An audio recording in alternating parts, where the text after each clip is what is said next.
Okay, once again, I want to make sure, can everyone see the presentation just fine? Yes. Okay, perfect. Okay, so hi everyone. Again, as you know, I'm Ugoma Smoke, a Medday specialist for the Indigenous Star Project at the University of Maryland. And I've also been a member of the Enslaved Description Group since October of 2025. And I'm happy to be presenting this session with Bernita Reed, who will introduce herself next. Yes, I'm Bernita, and I have been with this group since I guess it was in 2019 that we got started. And I have a background in genealogy, oral history, and archival work. And I'm going to be giving a little bit of uh, the hands-on sort of demonstration later on. Thank you.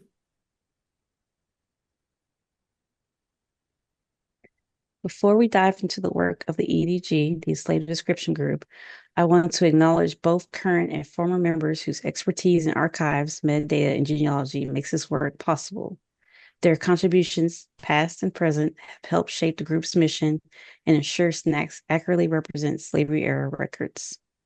Current members include Bernita Reed, who is the chair, Jolie Berkowitz, Richard Cox, Ethel Hazard, Suzanne Holt, Marylise Loomis Rojas, Christina Posnan, Jerry Simmons, and myself, Thomas Smoke. Former members include John Dunning, Laura Hart, Stacy Lavender, Leslie Parria, Daniel Pitty, and Dean Rothberger.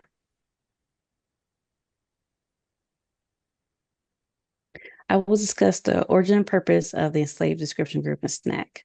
So the ENG focuses on developing guidelines for how records and historical figures connected to slavery era are described in SNAC. The main goal is to make sure that the metadata used across the platform is accurate, consistent, and also culturally thoughtful, especially when dealing with records related to enslaved individuals. The group was formed in 2029, as Brian mentioned, during the pilot phase of SNAC that was founded by the Andrew W. Mellon Foundation. In a message from Bernita Reed to Daniel Pitty and the Mellon Foundation, the idea behind the group was outlined. The goal was to explore better ways of recording and representing the names of enslaved people in archival systems, and also to address some of the challenges that African American researchers often face when trying to trace family histories.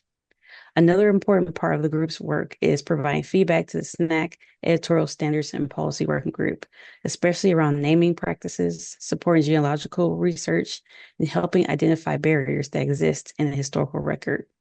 At the core of this effort is the belief that SNAC can help open up access to information that has historically been difficult to find. By bringing together records from different institutions and connecting them through SNAC, the platform has the potential to help break down some of the barriers for researchers, especially those working on African American genealogy.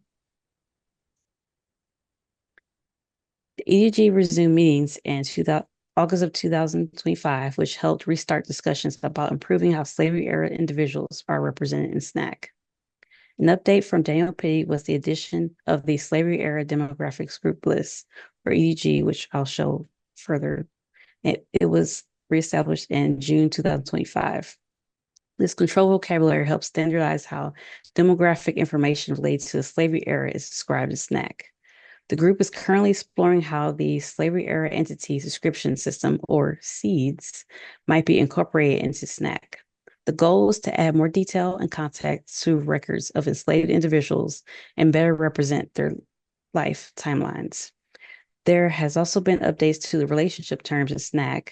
The terms owner of and owned by have been replaced by enslaver of and enslaved by to provide more accurate language. Another ongoing challenge is maintaining clear connections between slavery era individuals and the controlling entities associated with specific events. Looking ahead, the group is also considering a draft grant proposal to support and expand this work in the future. The SEDG is a control vocabulary in SNAC, which simply means is a standardized list of terms used to describe people connected to the slavery era. Using consistent terms helps make sure that information across SNAC is described in the same way, which improves searching and research. For example, when searching concepts in SNAC for slavery era, the vocabulary concepts search will show the list of terms and the category, which is slavery era demographics groups. The purpose of the SEDG is to help editors better identify and describe individuals connected to slavery era records, especially people whose lives are often difficult to trace in historical documents. By using the shared set of terms, SNAC can make these records clearer, more consistent, and easier for researchers to discover, connect across different archival collections. And so now I will go to the future of looking ahead. So the Enslaved Description Group is exploring the draft grant proposal that I previously mentioned that could help move this work forward and support new enhancements in SNAC. One area we're focusing on is the Slavery Era Entities Description System, or SEEDS, which provides a structured way to describe people, relationships, and events connected to the slavery era, and how those elements might be incorporated into SNAC. Another idea is developing tools that allow for chronological event timelines, so events from the person's life can be recorded and connected even when they come from different archival sources. Together, these ideas can also support faceted search tools in SNAC, helping researchers bring together records from archives, libraries, databases, registries, and to better visualize how biological and chronological events connect across collections. And so now I will pass things to Bernita. I'm hoping just to give you some examples of what has just been mentioned. Looking at this record, I wanted to pull just a instance of an enslaved person being mentioned in SNAC currently, so that you can see that at the present, there's not a lot of content there for many of the enslaved persons. And we're hoping to correct that in a meaningful way to make it easier for access. If you can go to the next slide. As an example, I pulled this record for Allen Battle, and it is a cohabitation record generated by the Freedmen's Bureau. And we want to just show how this record could be represented in SNAC. We consider a document to be an event, and so it would be recorded in that manner. But we also want to have good search tools and show how this record can be linked to, and how a variety of records from different resources, different archival pools can be, well, how events can be pulled together and show also the linkage between the person and the controlling entities. Next slide. So this is just an example of some ideas that we have, that a biography could be fuller using chronological data, and also using some of the quoted texts from a document, and just to see if there's a way that we can make this happen. Next. This is a dream, hoping that at some point we can use a faceted search tool that incorporates what we call seeds into the search area, and a person could be enter the terms that they want to search for, and it'll generate. Let's show the next slide. So it would generate a bunch of results. And by having that tool there, you can maybe more easily see data that relates to this person, and then be able to pull that information from different archival databases and see that it hopefully one day will make it easier to pull this data for the individual. Next slide.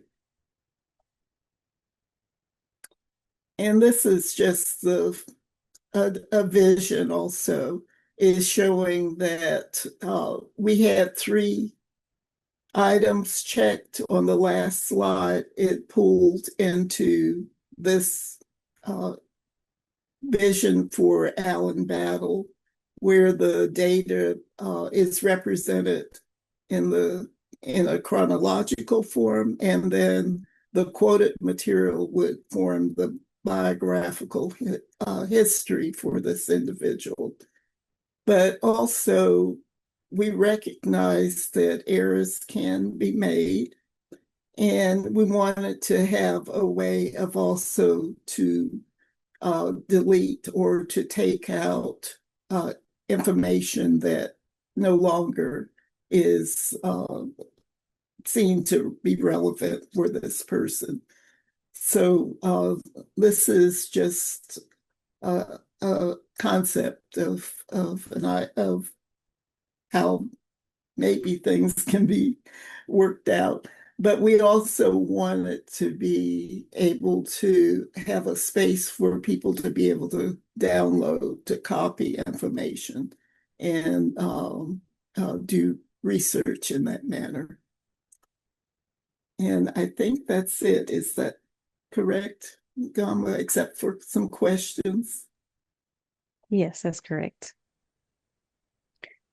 And in case anyone's interested, the Enslaved Description Group meets virtually the second Wednesday of each month at 11 a.m. Eastern Time. So thank you all. I do need to also thank Daniel Peedy for his role in getting the Enslaved Description Group started. And can't see you right now, Daniel, but I do want to just thank you. And the work goes on under Jerry. I'm so excited that we're continuing this work, and one day we'll get there.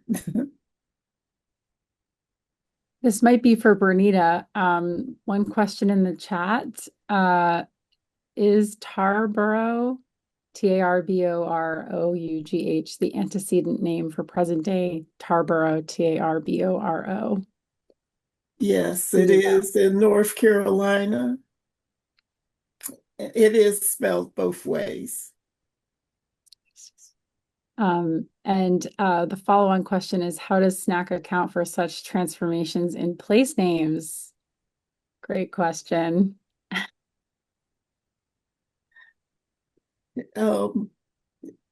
Jerry, is that word?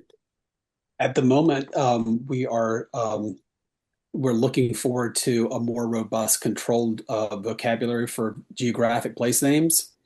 All in the works. The system we have now, where the geographic names are coming through GeoNet, I believe GeoNames. That's where they result from, and they come with their digital longitude and latitude. Those data elements assist SNAC in showing the pin drops and the maps that you see when you're exploring further into holding repositories for archival resources. But at the moment now, we can't do any active editing on them. They're just coming in naturally from geonames. So we're looking forward to a more robust control vocabulary management, one where we can actively, mindfully manipulate the data that we know needs to be taken care of.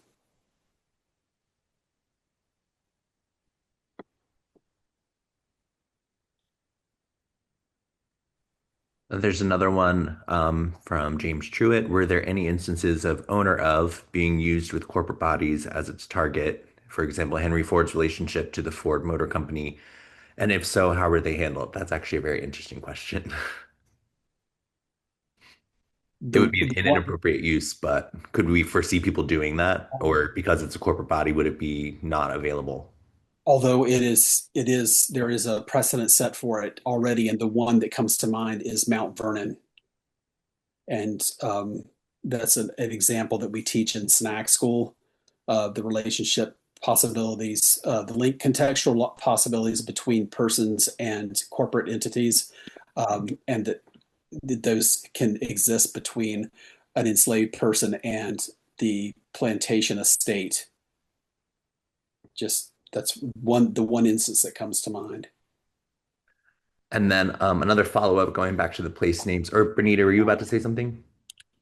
Well, I was going to point out that one thing that we want to include is controller of as also a term, and that's where the controller is maybe the shipper or the overseer has some control over the enslaved person, and it's recorded in the documents. So also keeping track of transfer of controller if that person is controlled by one person and then transferred either by sale or gift. We need to record that in a manner that keeps track of that. And that's what allows us to make these connections over time and place, and pooling of data for that individual. And then a follow-on about place names. The issue would apply to indigenous place names, would it not? And that is something that's very important, that we're kind of gathering uh, with with the way things are ingested, there's like pretty much a preferred place name, but that preferred place name might not be preferred to different communities. So that's something that we've talked about is how do we address that? In Maryland, for example, we have the MAIS data set where there are different spellings of different place names. So, are there different tools out there like that we can use to somehow ingest that information? But if Diana or Jerry wants to kind of, maybe there's more information on that. That's the last I kind of heard about it though.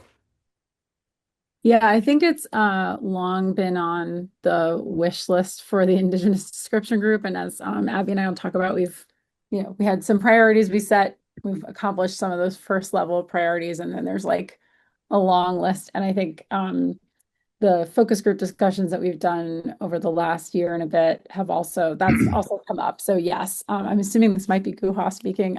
Yes, I think it's a big priority, and it's it's that sort of possible flexibility is something that's very desirable from a technical perspective and a sort of representational perspective as well. This one might be for Jerry. About the controlled vocabulary links. So it reads, apologies if I missed this. Are you linking your controlled vocabulary to any other taxonomies, e.g. Wikidata, LOC, etc.? Right now, we're not linking the controlled vocabularies as far in the context of topics or occupations or activity terms. We're only linking the CPF entity records out to other authority resources like the Library of Congress Name Authority File, Wikidata, a WorldCat, and all those others, and VIOF. And there are others. I'm trying to tick down my mental list of the external associated authorities that we link to. Those are just to name a few. Yeah, that's something we also talk about in SNAC school, if you take create and edit, we do link out to other authority files and stuff like that. So you can learn more about that if you would like in one of our SNAC school create and edit classes. Shameless plug and self-promotion. Yeah, and for Wikidata editors out there, you'll notice there's a SNAC authority in your Wikidata entities cataloging. So check that out. And then there's one more question from Jamie, found out about this event from SAA. How do I get more involved with SNAC? There are so many different ways.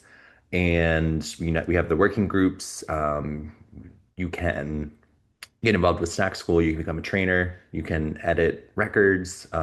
There's so many different ways. And at the end of the event today, Jerry will kind of put a more formal call out for collaborators and things of that nature that we're kind of like looking for. The other big one is, again, for outreach is kind of seeking out these professional partnerships with different organizations. Particularly for me, my interest is working with special interest groups like the Oral History Association or ATALM or the Music Librarians Association, so that we can have very tailored kind of seminar style events where we talk about best practices for those types of materials. So that's definitely something that we're on the lookout for as well. These are wonderful questions, and I thank everyone gathered for all the mindful questions.